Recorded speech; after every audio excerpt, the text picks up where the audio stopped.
Vayakhel tells the story about the actual building of the vessels of the Mishkan, of the tabernacle and the vessels within it.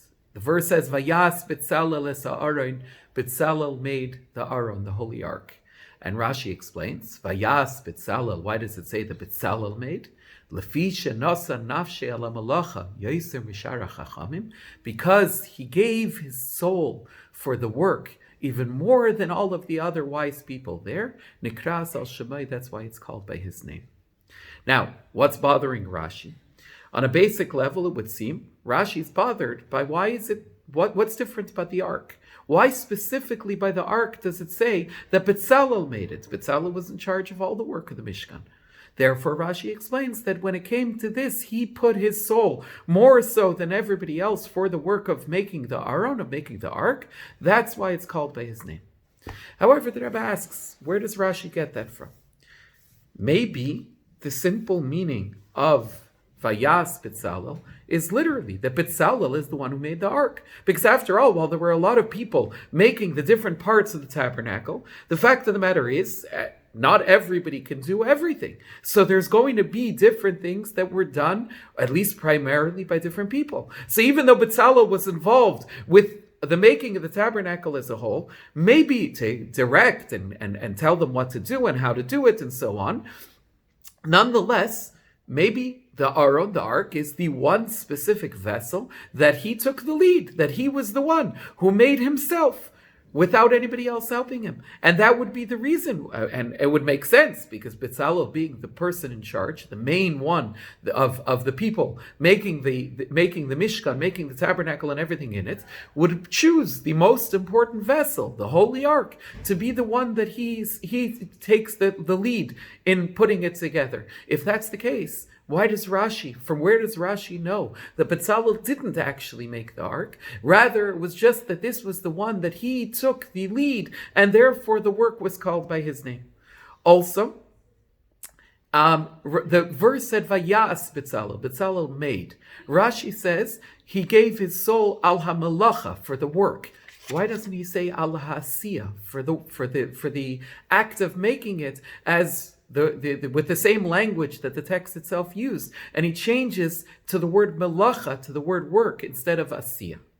The Rabbi explains this based on another question on Rashi, a Rashi in Truma, a couple of portions ago, where it says that they made the Aron, that they made the Holy Ark and the Kapores and the covering upon it. Says Rashi, even though the Torah doesn't tell us how thick the Kapores, the covering on the Ark was, nonetheless, Pirshu Rabbi Seinu Shaya Tefach, our sages interpreted that it was a tefach, that it was a handbreadth thick. Now, why does Rashi have to tell us that? That's not something that's required in the text itself. By none of the other vessels of the tabernacle does Rashi tell us the thickness. And he himself doesn't say that this is implied in the text. He says, Pirshu Rabbi Seinu, that it didn't say how thick it is, and nonetheless our sages told us that it was tefach thick. Why does Rashi feel the need to spell this out? So the Rebbe says Rashi's coming actually to explain a difference in the text itself. By all of the vessels of the Mishkan, of the tabernacle, it says Va'asisa. God told Moshe, you should make. The one exception is the Aron, the Holy Ark, where it says Va'asu. They should make. Why does he say it in the plural rather than in the specific? Now, obviously, even all of the other vessels, when Moshe is told, you should make, it doesn't mean necessarily that he should make all of them himself. It says clearly that he appointed all kinds of other wise people to participate in the acts of building the tabernacle. So when it says Va'asisa, when it says to Moshe, you should do, obviously it doesn't mean you specifically, but rather you should instruct. You should tell them what to do. You should tell the other people what to do. If that's the case, why by the Aron, specifically by the Ark, does it change to the plural and say Va'asu, and they should make it? Says the Rebbe, that's why Rashi says the thickness of the covering of the ark. It must be that when it comes to making the Aron, when it comes to making the ark is unique, in that it needs to spell out, it has to be done plural, not individual. Of course, everywhere, Va'asisa, Moshe is being told, you should make, meaning this you should instruct people to do, and it could be an individual, it could be several people, however many people want to get involved. When it comes specifically to the ark, says Rashi, Pirshu Rabbi Seinu, our sages interpreted that the thickness of the covering was a tefach, which means that one person would never be able to make this on their own. The amount of gold involved in such a thick piece of gold, like the covering of the ark, a handbreadth thick, and the keruvim on top of that, certainly couldn't be done by one individual. And therefore the verse changed and it said, Va'asu, they should make, because this is something that clearly was going to need to be done by several people that couldn't be done by one person on their own. According to that, it says the Rabbi would explain why Rashi here has a problem. He can't say Vayas Bezalel, Bezalel made, means that he was the one who made this particular vessel. He was the one who made the ark, because we already said it's impossible to be done by just one person. So it can't mean that Bezalel did it on his own. Therefore, Rashi says Vayas Bezalel doesn't mean literally Bezalel made it on his own, but rather several people made it. But because Bezalel was the one who really put his soul, he put his life on the line, he put himself completely into the building of the Aron, of the ark, therefore Nekras al Shemai, therefore it's called by his name. Now, obviously other people certainly cared deeply and were involved in the process of making the Aron, of making the ark as well. Nonetheless, says Rashi, Yoiser Mishar HaChachamim. Bezalel is the one who put his life on the line, even more so than all of the other sages, and that's why it's called by his name.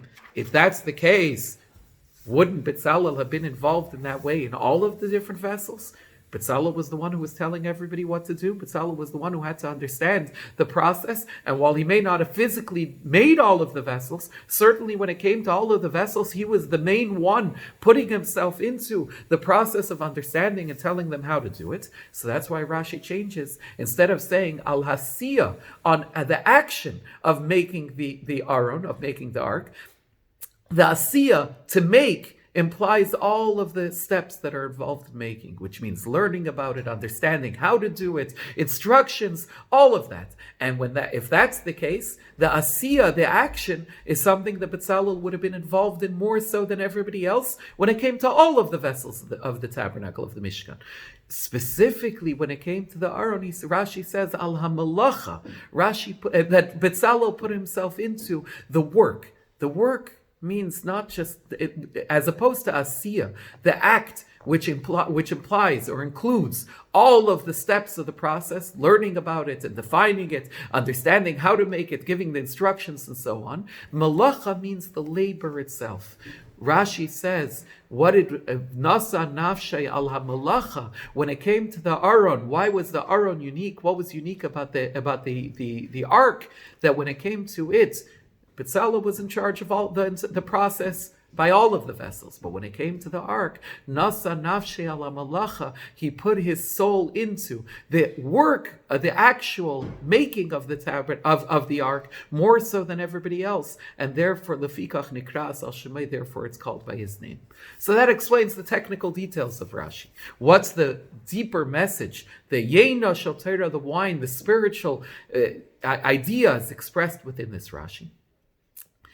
Rashi mentions Nasa Nafshe ala Malacha, the power of, he put his soul into, the power of Mesiras Nefesh, of self-sacrifice. Now the power of self-sacrifice, of putting ourselves completely into something, that's higher than every other aspect of the person, higher than the intellect, higher than the emotions, higher than the external aspects. But the ultimate point of self-sacrifice is that it doesn't remain a separate faculty, higher than all of the other faculties that the person has, but rather that it permeates the person completely into every aspect of himself, all the way down to his actions. To every aspect is completely expressive of that self-sacrifice. And that's what Rashi emphasizes, Nasa Nafshe ala Malacha, that when it came to the making of the ark, of the Aron, Bezalel didn't just have nasa nafshe, didn't just have the power of self-sacrifice, but rather he expressed that mesiras nefesh all the way down into the malacha, into the act of making the aron, more so than everybody else, and that actually uplifts him by expressing his self-sacrifice all the way into action, into the deed, the malacha, the action of making the aron.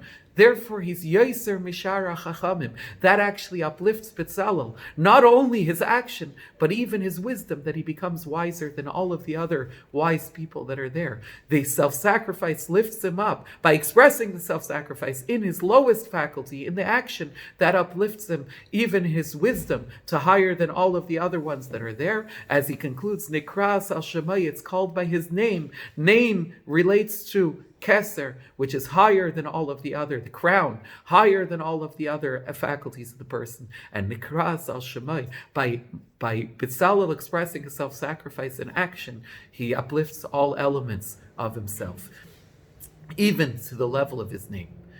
Where did he get this from?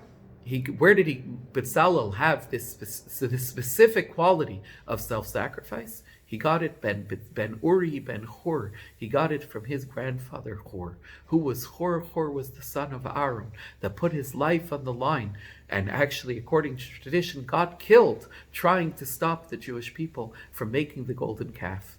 Making of the golden calf was the exact opposite of the making of the tabernacle, because the making of the tabernacle is all about v'shachanti b'seicham, causing the divine presence to dwell amongst us. Sin pushes God away.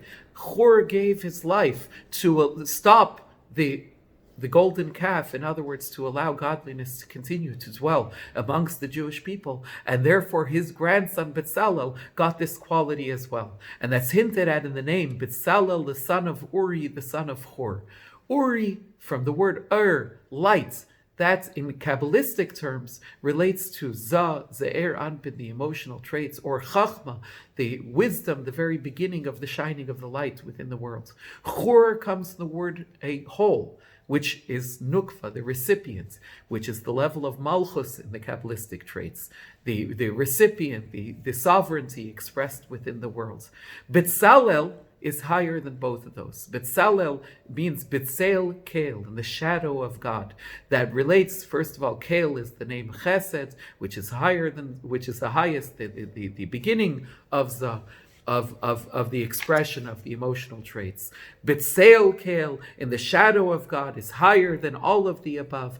Bezalel, by having the power of self-sacrifice, uplifted that element higher even than Uri and higher even than Hur. With this, the Rabbi explains one last detail. Moshe actually instructed Bezalel first to build the vessels and then the tabernacle. The vessels represent that which we internalize, which we make a part of ourselves.